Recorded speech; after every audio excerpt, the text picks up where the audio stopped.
What is up, man? Hey, good. It's great to be chatting with you today. Dude, I'm so excited. What time is it over there? 9 a.m. Where are you located? We're actually over on the East Coast, so it's That's right. about noon for us. You're in Florida? Yeah, man. Okay, Down in that's good. Florida. Awesome. Very cool. I'm Great to have excited. You Yeah. excited? Yeah, I'm very stoked to chat with you and curious to see how this conversation where this conversation takes us. Me too. It'll probably explode. PR nightmare. No, so are you familiar with how we record? We just talk like we're recording right now. And so there's really no like official start. We just chop it up to make us sound awesome. Awesome. Yeah, I've done one or two of these before, so Nice. Have you ever somewhat familiar. have you done one where they do the whole introduction in front of you? I don't recall. I don't think so, but no, I don't think so. Lucky you. Be prepared for that. I will tell you this. Yeah. I went on a little podcast tour being on other people's podcasts. Mm-hmm. And like 80% of them did this huge introduction. Today we're talking to, they built it up. And then they asked me some massive question. I'm like, whoa. Yeah, I've heard some of those too. So DoorDash, right? Tell me a little bit about DoorDash. Yeah, so DoorDash, we're a little over 5 years old now. We started actually when we're all students at Stanford back in 2013. Our goal at the very beginning was really to build something to really empower local businesses of any kind. And at the time, we interviewed a bunch of small businesses throughout the Bay Area. I mean, like retailers, salons, toy stores, and then restaurants. And we really landed on a compelling use case that we heard from a lot of these different local business owners, which is really around local logistics. And so from the beginning, we wanted to build this local logistics network to really help empower these local business owners. And so the first use case was always restaurant delivery, and that was a very natural use case for us at the time. And that's primarily what we do today is restaurant on-demand delivery. This year has been a very exciting year for me personally because this is the first year where we really started to expand beyond just delivering restaurant food. And so, for example, we have a partnership with Walmart delivering their groceries for them. There's some other exciting opportunities as well that we have lined up. But in general, very excited about really how we build a logistics platform. And that's really how we view ourselves internally. Nice. Do you feel like the big, awesome problem that you solved was the logistics engineering problem? Mm-hmm. That's real smart. Mm-hmm. How did you get Walmart, man? That's awesome. That is a great question. With any big national company, it takes a long time, as I'm sure you know. You've talked to people who've been through this kind of thing as well. I mean, it's multiple conversations. It can take easily over a year. But we landed the partnership. We had some experience, to be honest, dealing with large restaurant national chains. Mm-hmm. So we kind of built that muscle internally to really, build these relationships with these bigger companies. And so Walmart naturally came out of that. Did you get involved with that as the CTO? Did you show up? And well, you're also so you're co-founder and CTO. That's right. Yeah. That's actually a good question in terms of getting involved with these kind of deals. So with Walmart in particular, I did not get directly involved. The way, and I've read about this with, how CTOs view their function as well. Some CTOs view their function to really be very involved with these kind of deals. For me, the way I view my role with those kind of relationships internally is really thinking about how evaluating these deals affects our technology stack, how it affects how productive our team can be from it, how our team can leverage these kind of deals to build on top of our platform. So for example, signature upon delivery is a feature that was requested to make these grocery deliveries work. turns out that's also something that we would need to make alcohol delivery work as well, right? So those kind of decision points. There's also more technical kind of platform choices as well that we think about when making these kind of business decisions. And so I don't really feel like I need to be in the room necessarily with the other people on the other side of the table there necessarily, but definitely considering the business feasibility, technology feasibility of these kind of deals behind the scenes. If I feel like I need to get involved, I definitely will. But we have a lot of talented people on the BD side, as well as on our product management and engineering management side. So yeah. Nice. I'm curious. We were talking about this on the show, I think like 2 or 3 months ago, because I saw Amazon and their big push for, they started with their own delivery trucks, but then they started pushing like the fact that you could buy delivery trucks and Amazon small business delivering stuff. I don't know if you've seen that. That's just came across my plate recently. Yeah. But when I saw them doing that, I said, oh, well, they purchased Whole Foods, right? So I was like, well, the next step is I wonder if they're going to mix that at all, if they're going to do some delivery with the Whole Foods. And then you've got the Uber Eats. And when we were talking about it on the show, and I said, oh, we actually brought up Walmart. And the reason why is because in my city, Walmart's like right next to it. I was like, how's Walmart going to compete with that? And I actually, when we got off the episode, I can't remember, I'll have Jake look it up later for reference, but when we got off the episode, I actually went on LinkedIn and hunted down one of the leaders of technology at Walmart. And I sent him a message about the topic of the conversation. And I said, hey, he didn't respond, but so that probably just was another thumbs up recognition that they need to close that deal. Oh, absolutely. Yeah. I mean, the Amazon Walmart stuff, it can be very competitive. And I think we do pay attention to what's going on in the landscape with particularly a lot of these bigger players in the retail space. And even Amazon's been trying to get into the restaurant delivery space as well. But, so far we haven't seen them really place too many bets behind it. And so, we feel pretty good about our offering to kind of power these grocery deliveries for a company like Walmart, or even for these national. I mean, one thing we're kind of trying to do as well is using the product that we actually use to integrate with Walmart. It's called DoorDash Drive. And so that's basically our fulfillment product. We're now trying to use that to power other kinds of deliveries from things outside of restaurant food, but even some big national chains, they want to use that product to help them, power their own logistics and stuff. So really cool opportunities that we're considering there. So I'm really excited for you as a leader, right? Because we have a large audience, but about 60% of them are the next generation. And so they're real excited to step up into leadership. They're real excited to grow. And you've just gone through all of this. You went from graduating about 5 years ago, right? And then creating this. And now you guys are, I think you're over $1 billion valuation, right? Yep. Yeah. So you'd be called a unicorn leader. That's right. That's right. We're going to try to get that to catch on. But no, but it's at the end of the day, it's rare, right? It's just, it's the reality of life. It's not good or bad. It's literally, it's rare. And so you had this experience, and everybody's always, I've had successful exits where the company grew and we built teams. And, once you get past teams of teams, you're at teams of teams, right? Yeah. And so going through those motions, and when you get all that experience, it's amazing. So a couple questions for you. I'm just going to barrage you with them, and you don't have to answer all of them. Okay. When did you notice that what was the feeling like? When did you notice that it started to do well and take off and grow? And then how did you begin to resource yourself? Tons of books, grabbing smart people, just a little bit about that. Yeah, absolutely. That's a question I've gotten a few times in the past, is when did we actually know this was going to be a big thing? And quite honestly, there wasn't a singular moment at which it was an aha moment for us.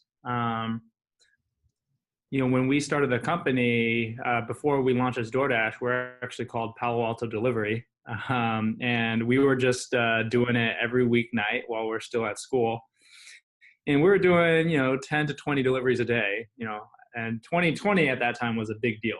And now we're doing, much, much more than that, obviously. But when you're in the very early stages, a lot of the growth comes from the founders willing it into existence. And there's a myth out there where, I'm sure you're familiar with this, but there's a myth out there that, just if you have a great idea, people are just going to latch onto it and, you're going to, grow like crazy. And that's absolutely not true, particularly in our experience, where we were doing the deliveries ourselves in the early days. And we learned so much from that, to the point where today, one of our big cultural traditions is to have all of our employees actually go out on Dash every month. But anyway, that was a big kind of driving force, was just us getting down into it and doing the grind and hustle to actually make these deliveries happen. And in terms of how I kind of caught up with it and how I was able to scale with the growth as we saw it coming in, I think a lot of being able to scale and grow, first of all, you have to be willing to put yourself in an uncomfortable and chaotic environment. And it was very chaotic and uncomfortable for me. You're thinking about, for example, you're hiring your first few engineers, all of them have more experience than you. And you haven't managed anyone before as, someone coming out of college. You can either run away from that. You can either say, hey, I think we need someone more experienced, which to be honest is not always the wrong call, but just even being willing to dive in and say, hey, I got this, and I'm going to figure it out, I think is a big mentality that is really important to be able to wrangle these tough challenges. And later on, I'm talking about the really early days now, but later on, there are some pretty challenging times we've had. And, startups, they always call them roller coasters for a reason. And during the down times, if you let up or if you just can't give up, I guess that mentality, and in hindsight, both me observing myself personally, as well as observing people that I've managed, is the people who go through the tough times and stick through it, it's almost always come out of it having learned much, much more than they had. So that's the one thing I would call out, is just being able to handle the chaos and just be willing to dive into it. And another one is just having an open mind and self-awareness about what you don't know. That'd be the second thing I would call out, which, for example, saying, hey, I haven't managed anyone before, but, I think I know what it takes to manage people. If you get too overconfident there and think you know all the answers just by reading a few books, that's not super self-aware. So just understanding what you don't know. And I think one thing I've learned a lot too from being a founder is there's a couple of things that you get as a founder that other people don't get as immediately. One of which is trust, because you have such a big stake in the company. You've been there since day one. People trust your intentions. And so people are willing to give you a lot more slack. So for example, someone like me, they're willing to give me a lot more slack because they know I'm trying to do my best for them. And that's a very unique position to be in as a founder. And, I think that combined with, being self-aware and being willing to throw myself into the chaos have kind of really allowed me to grow into the role and help scale the company. You're speaking like the person who's been through it. I have, yes. I love it. Did you ever have false starts before with other projects, like things that you wanted to do? So one of my co-founders, Stanley, we were, dorm mates at Stanford. And so we would work on projects together every now and then, but it was really just tinkering. One thing I would actually encourage for people who are, out there, is particularly people who are still in college, is, take the time to really play with apps and build things that actually hit live traffic on your own. One project that we did kind of earlier on was figuring out ways in which we can get people to carpool with each other a little bit more. And that was kind of something that inspired how we thought about our dispatch system. It turns out actually the system we were building at the time was kind of very similar to what Uber Pool and Lyft Line are trying to do today. But we didn't really think about it that way at the time. So that was kind of an interesting project we did. But and how did that stop? Like, at what point were you like, this is a cool project, we were just tinkering with it, let's move on and do something else? It depends. I mean, at that time, our mentality was so different. It was really about learning about different technologies and kind of the excitement of launching products that people actually use versus like, is this a real company or not? And so with DoorDash, you went into it as, or I forgot you mentioned the previous name. Yeah. So Stanley, my co-founder, and then Tony, our third co-founder, the CEO, we were in a class together. Actually, it was a joint class. It was in like the graduate school of business and I think the design school. So that class was kind of more oriented towards, like, I think it was called Startup Garage. But basically that was like a class dedicated to like, hey, here's some things that you can try or tools that you can use to really bootstrap your own idea. And so that was kind of a different mindset than just tinkering with projects. But Stanley and I and Tony, the three of us, we took the class not with too much hopes coming into it, to be honest. I mean, but it ended up being a great opportunity for us to meet and helped us with the origin of DoorDash. So with the origin, you went into it with more than just tinkering? I mean, we were thinking about, hey, how do we service local businesses? So this was kind of talking to a point I talked about earlier in the podcast, where we were really passionate about figuring out a way to help out local businesses. And that was a really like a different opportunity to really talk to customer or end users versus tinkering with a project, being like, hey, there's this new technology that came out. How do I make that into a product? Whereas the mentality here was, hey, this is something we're passionate about. Let's talk to people and figure out what pain points they actually have. So it's a pretty different mentality.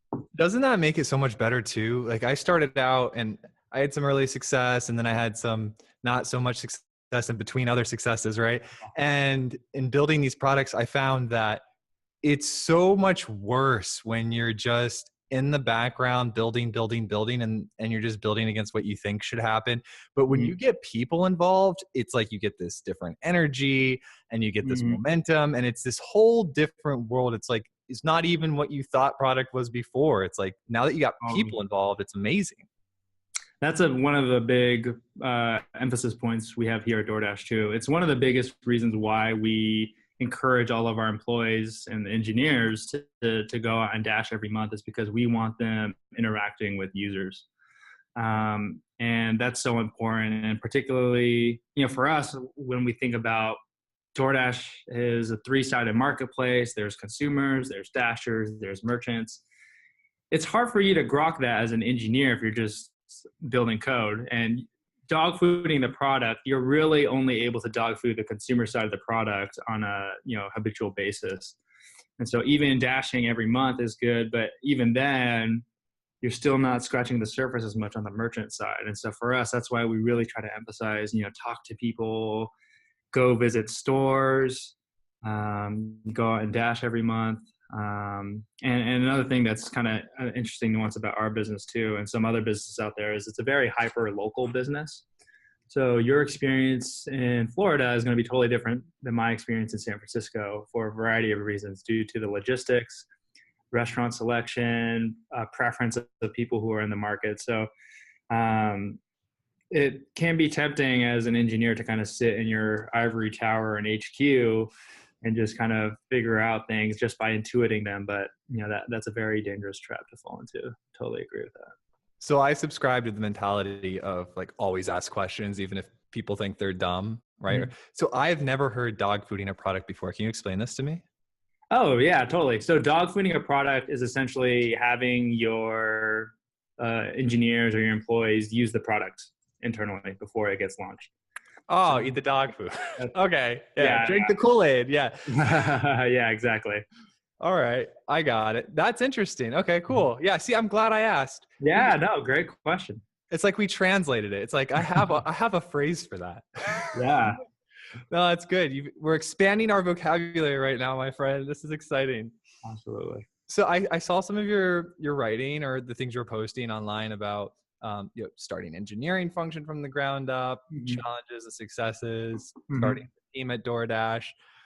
Real quickly, what comes to mind as some of the big lessons that you've learned with scaling your engineering? There's quite a few. That's good. Yeah.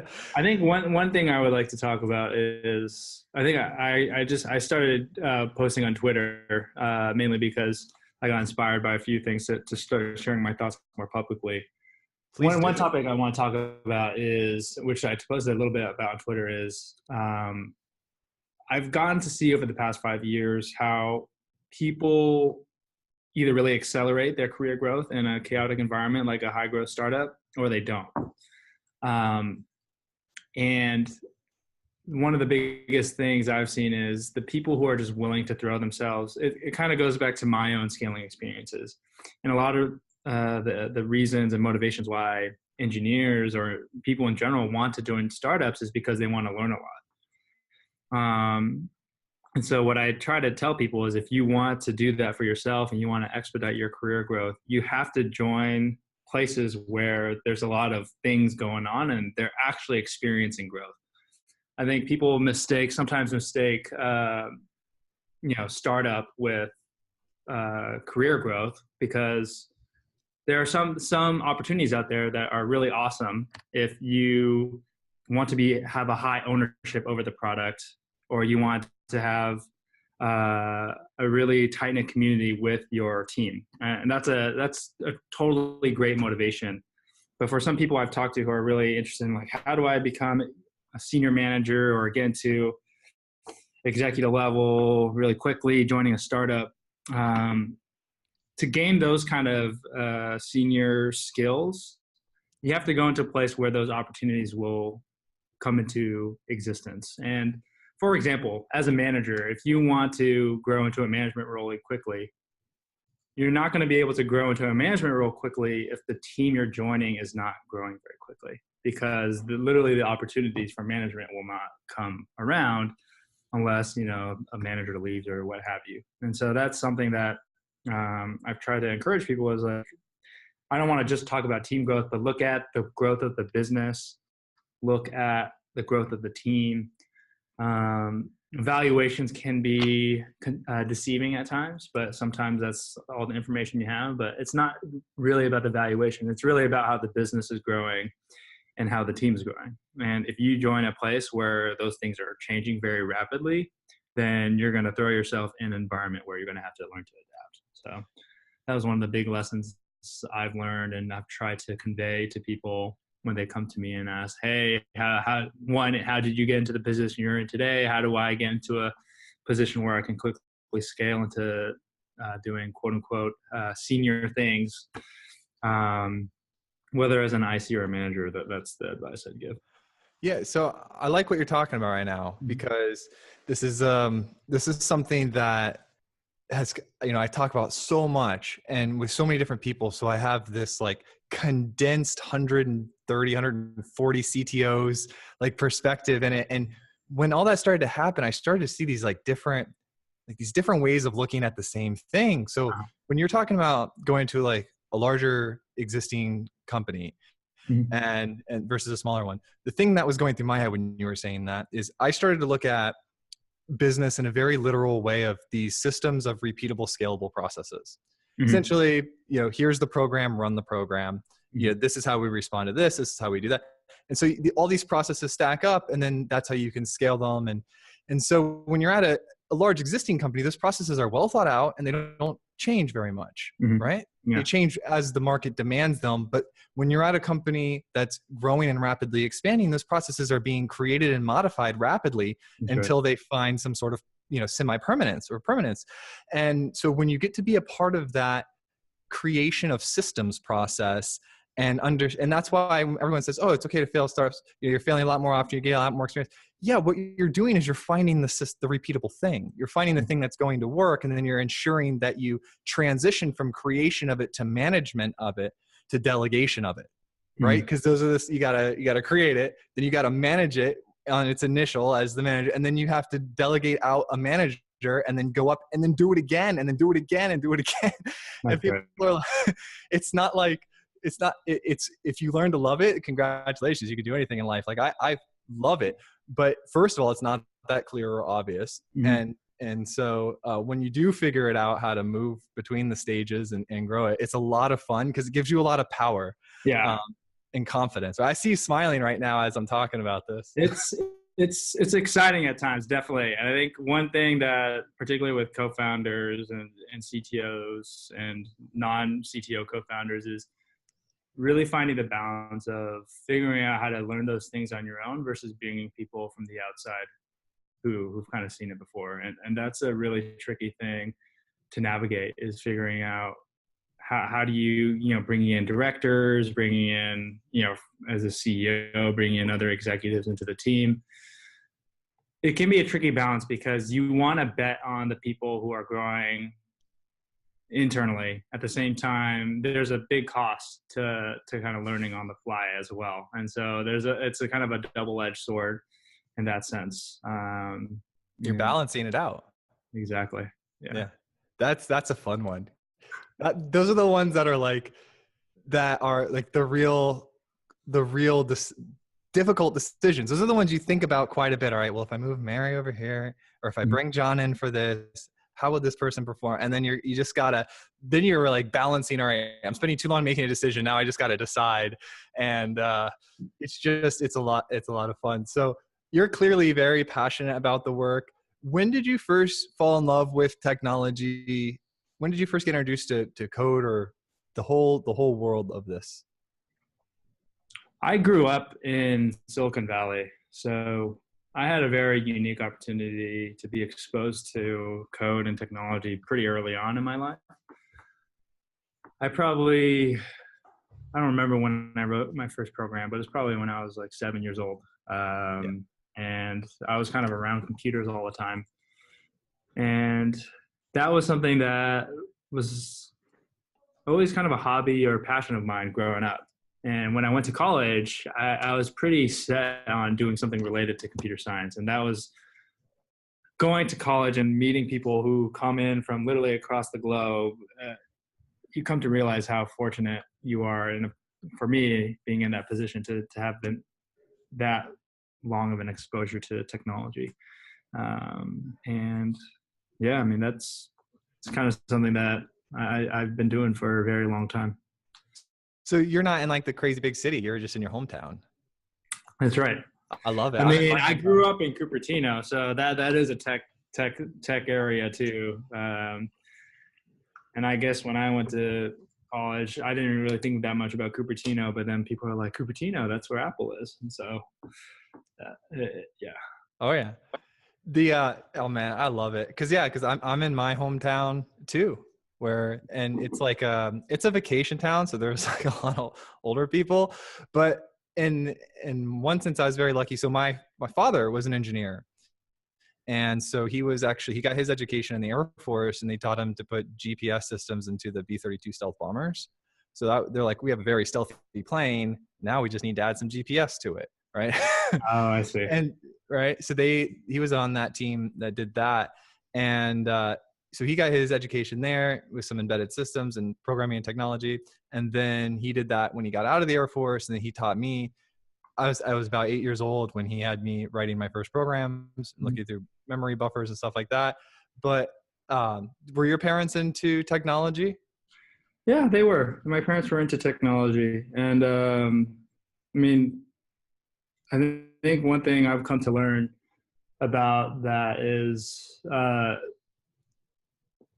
even though I kind of had a long tenure being exposed to technology, my co-founder, Stanley, he actually didn't have that much exposure to computer science until he got to college. And so one of the things I'm pretty fascinated about now is just how accessible it can be now to kind of train yourself up on on things related to computer science and technology. And one of the things that we're trying to figure out is how do we tap into that to really expand the talent pool that's in the industry. And that's something that I've come to realize as I've grown up, is even though I had that long exposure to technology, that advantage kind of evaporates very quickly in an environment where so many people have that exposure. My co-founder Stanley is a great example of that. And I think that's a positive thing. And so now, I mean, this is kind of switching topics a little bit, but now thinking about how there's so much more exposure to computer science. Computer science recently became the most popular major at Stanford. And there's different kinds of things that open up for, people who haven't, like people like me who grew up in Silicon Valley aren't the only people who have an opportunity to kind of have the impact I have. So you're going to give a commencement speech? Huh? You got to give a Stanford. I was listening to Elon Musk Stanford commencement speech as I was driving to work the other day, and you got to give one. You got to get on that list. Oh yeah, I mean, yeah, maybe in a long time. That would be a lot of fun though, right? Because and it makes sense more because you're a native, right? So That's right. Or to the area, you're native to the region. Even though I'm like 45 minutes away from Tampa, like I'm a native to Tampa to the rest of the world, Totally. So discipline, right? You have to have discipline to get to where you are today. I learned a lot of my discipline when I was first getting really excited about deals happening, the first time you get a big check, or the first time you have some that first rush of users, you're just like sitting there and you're like, I'm in the shell and like just continually like refreshing user.count, like, come on. Like, look how many people are joining, getting all pumped up. And then I realized that getting that excitement is detrimental if you allow yourself to get caught up in it or spend too much time in it. And so I learned, and this is just from my experience, I learned, all right, when I get excited, acknowledge, all right, I'm excited, and then go back to work, because your work is what created that excitement. And if you run off in the excitement, then the work that you did to replicate that's not going to happen. Oh, absolutely.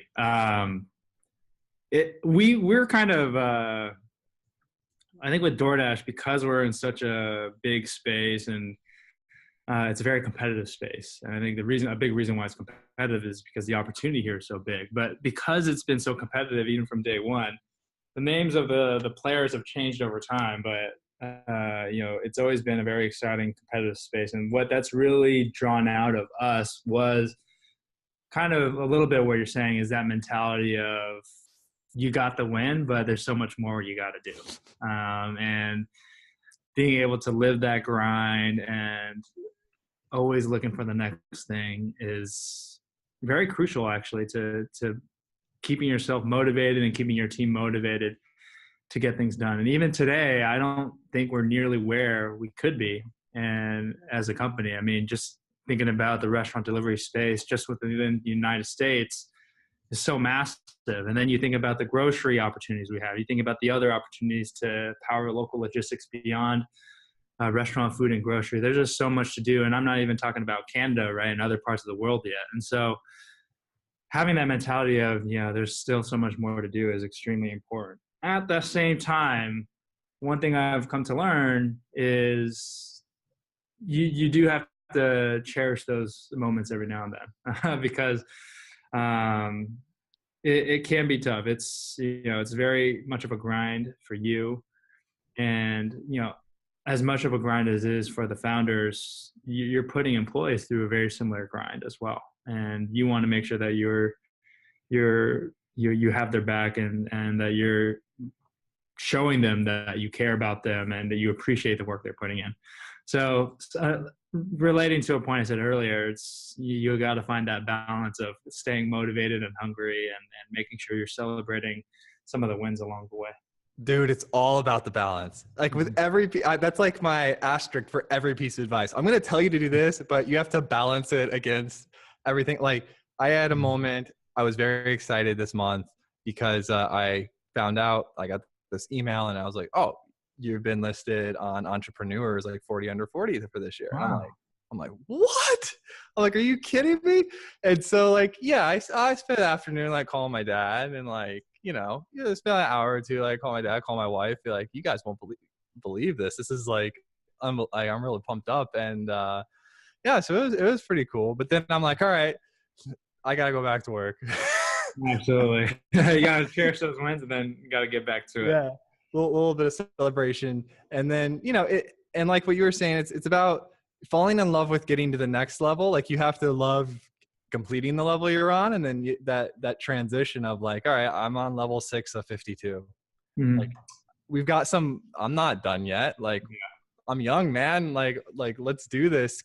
I'm just so pumped. I get excited for the anticipation of like where I'm going to be when I'm 50.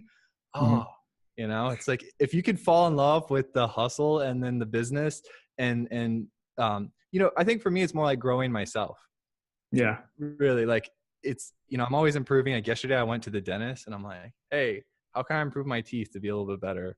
And then about a month ago, I started going to the gym and I was like, yeah, you know what? Like I want bigger arms. Like I'm always doing my my finance, like my business side of things, my sales, my marketing, my code, my learning different things about structuring objects and every single thing I could, efficiency, what's going on with Kubernetes, how do I scale, Heroku, this, that, the other. I'm always so focused on like filling my mind with stuff. And then I was like, I'm going to shift some of this and balance it. There we go. There's the balance. I'm going to balance it out and put some of that love towards my body. And because you only get one of those, man. Yeah. Right. Taking care of yourself is very key to kind of living and surviving the startup roller coaster, for sure. Yeah, Andy, you got me all motivated. I don't usually talk this much in the podcast. I usually just ask questions, but I'm all like pumped up. I'm like, yeah. So you're right now, you're like in, how far are you from San Francisco? We actually relocated our office to San Francisco now. So even though we started the company in Palo Alto, we moved to San Francisco back in 2015. Okay. So yeah, we're dead center. Do you know Fred from SIF Science? I do not. I would suggest that you know him because I was just out in San Francisco like a month ago, meeting a bunch of past guests from the show. We got this lovely mug from William Sonoma. Oh, fun. Yeah, dude, they're an awesome company. Do you know who they are? Yeah, William Sonoma. They're local. Yeah. No, I know. So Yazzer is. Oh man, I really hope that's his first name. Yes, it is. Okay, good. There's been 5 people on the show in the past month named Yazzer, by the way. Oh, so it's like really in my head. So I went and did some research for the show, and so I went to experience their system. So I went into a Williams Sonoma and bought a mug and everything. And then when I went to talk to them, I found out that they own they're this larger group, and they own Pottery Barn, and they just bought this AR digitization style company because they have so many products, and they were digitizing them and putting them into the AR style applications. I'm sure you've seen those, right? See what it looks like on your kitchen countertop. Man, he is really smart. He's a really great on leadership too, Yazzer. There's a lot of great leadership talent in San Francisco. I think a big reason why a lot of there's a pull because people realizing that talent in San Francisco is so expensive. At the same time, a big reason why startups tend to gravitate to staying or moving to San Francisco is because a lot of the leadership talent is here. Yeah. So not surprised to hear you talk about it that way. Yeah. But if you want to be connected to Fred or Yazzer, sure. I will email you, connect you if you find any benefit from them.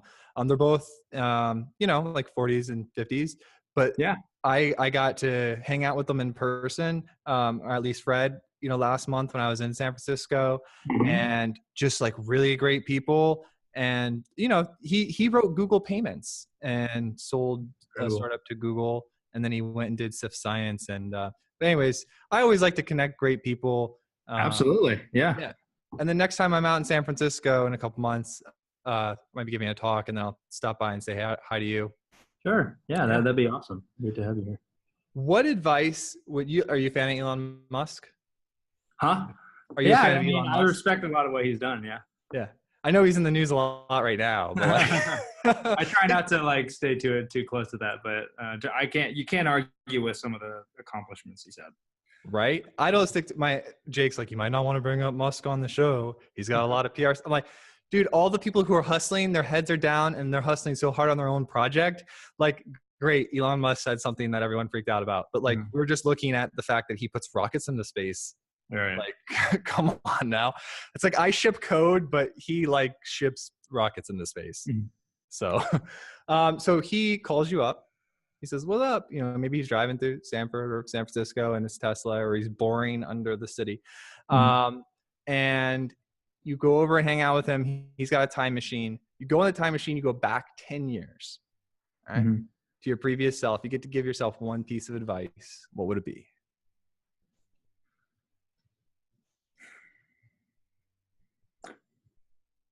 I think the advice I'd give myself is, I don't know. It's a profound kind of question. The advice I would give myself is there's no one right way to get to where you want to go. And I think particularly when you're younger, you always think about, hey, what did this person do? What did that person do? In reality, you got to forge your own path. So that's the advice I would tell myself and encourage myself on. Beautiful. It was poetic. I loved it. I enjoyed it. And then right now you've been hanging around a little bit online on Twitter. So if people want to go follow you or look you up, what's your Twitter handle? It's just Andy Fang. Andy Fang. I got lucky. I got to get my full name. ANDYFANG. That's right. That's a pretty sharp name too. It's because my brother used to work at Twitter, so he was able to get me that handle. That's actually how we got the DoorDash Twitter handle too. Nice. So, older brother, younger brother? Older brother. How much older?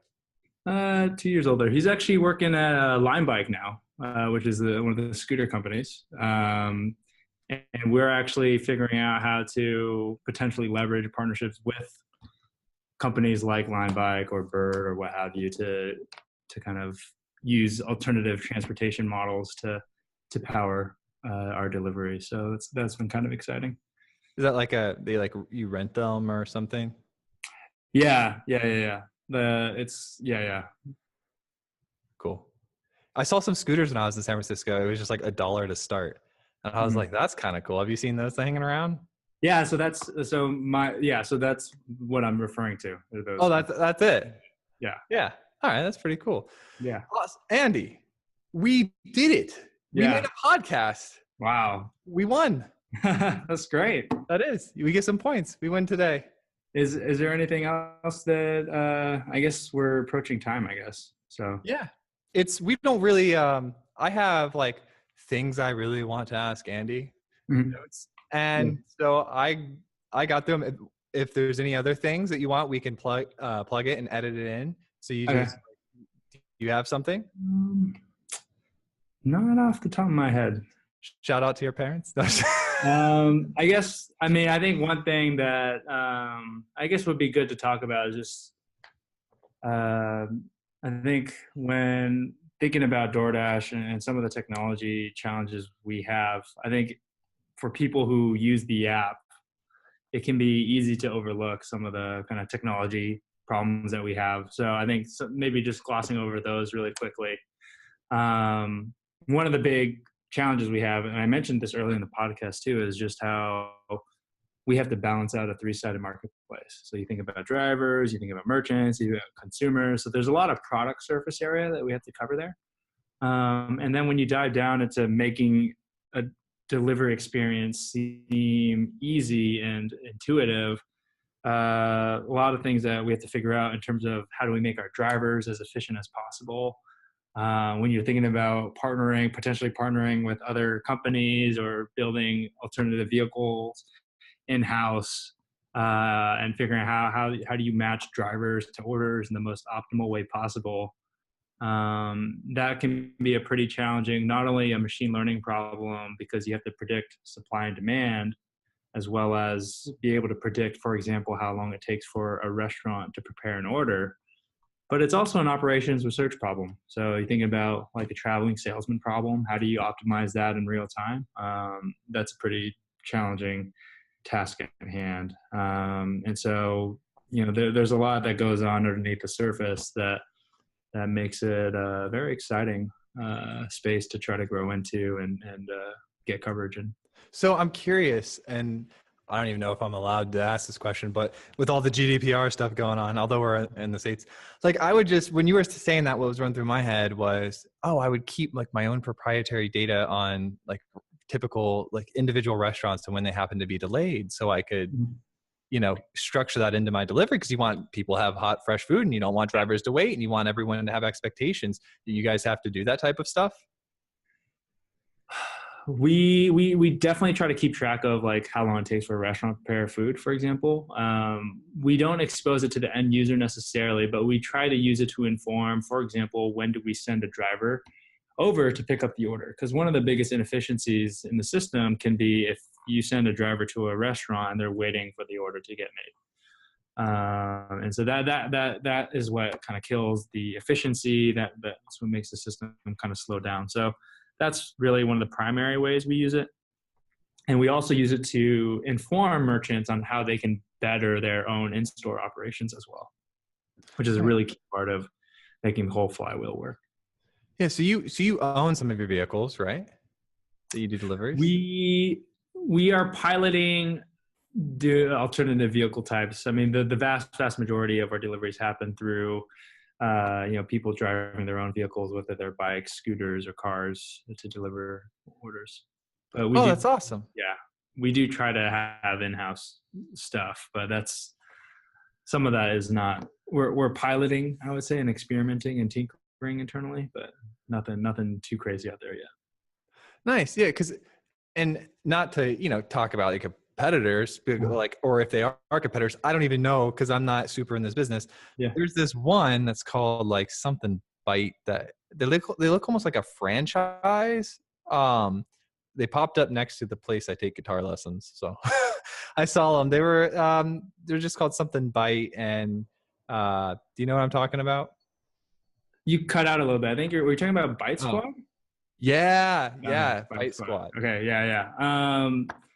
Yeah, I think they actually, I'm not too familiar with kind of how they do things at a much detailed level, but that's definitely a name that's come up every now and then. And I think they have their own branded vehicles, which might be what you're referring to. Yeah. Sorry, was it cutting out a lot when I was talking? Oh, okay. Uh-huh. So the place I take guitar lessons, right? Next door, I think a franchise opened. So I don't know if they're like a competitor, if they're a franchise. I don't even know how big they are when you see a franchise. But I just saw their vehicles wrapped by Squad, and I was like, I was curious if they're like a national thing? Are they a franchise? I don't even know if they're on your radar as like a competitor. Yeah, I mean, we always try to keep everyone on our radar. That's one of the skills we've learned as we've kind of tried to navigate this massive industry with players. I think one thing that we appreciate is that a player like Bite Squad has presence in particular localities. And one of the big challenges we have trying to grow our business, which makes it very difficult yet very kind of defensible, is figuring out how to navigate all these hyper local competitive landscapes. And Bite Squad's a kind of an example of a solid local player. So they'll just like appear in some very specific markets. Yeah, I mean, and then in different places there's different players, and I think over time we've seen the market somewhat consolidate. And so over time, we feel very confident in our ability to kind of gain our presence in different areas, but being able to understand the different local players and why they've been successful is really key to us building that intuition ourselves and improving the product in given markets. Nice. Well, I'm Team DoorDash, by the way. Yeah, I'm gonna get a shirt made. It's gonna be like # Team DoorDash. That's great.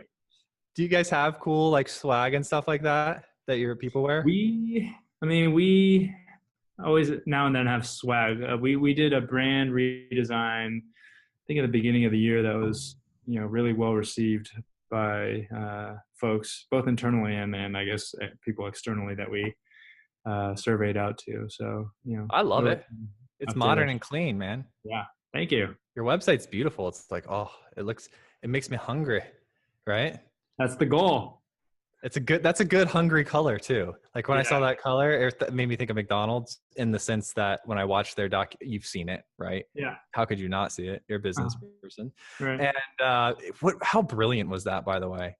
Wasn't Uh-huh. that smart? I loved it. Oh, Yeah. the website's And beautiful. thank you. And I think one thing we're trying to do over time is figure out ways in which we can make it accessible not only to restaurant delivery, but grocery delivery or other kinds of things as well. So always constantly evolving the product. But You're yeah. going to do great. I mean, you're already doing great. Mhm. You're going to have continued success because, look, I mean, I talk to companies of all sizes all the time, and Yeah. you start to see when you get hit a volume of, the billion-dollar companies do things that billion-dollar companies do. Yep. The successful people do things that successful people do. You're at the top. You just got to not let up and keep grinding. You're going to be Absolutely. exactly where you want to be. I mean, DoorDash is going to dominate, right? Absolutely. Because I'm wearing the shirt. I'm wearing Team DoorDash shirt. Great. Awesome, man. This has been like, I really like you, Andy. Yeah. Thanks, Joel. It was great to have, thanks for having me on your show. And it was great to have this conversation with you.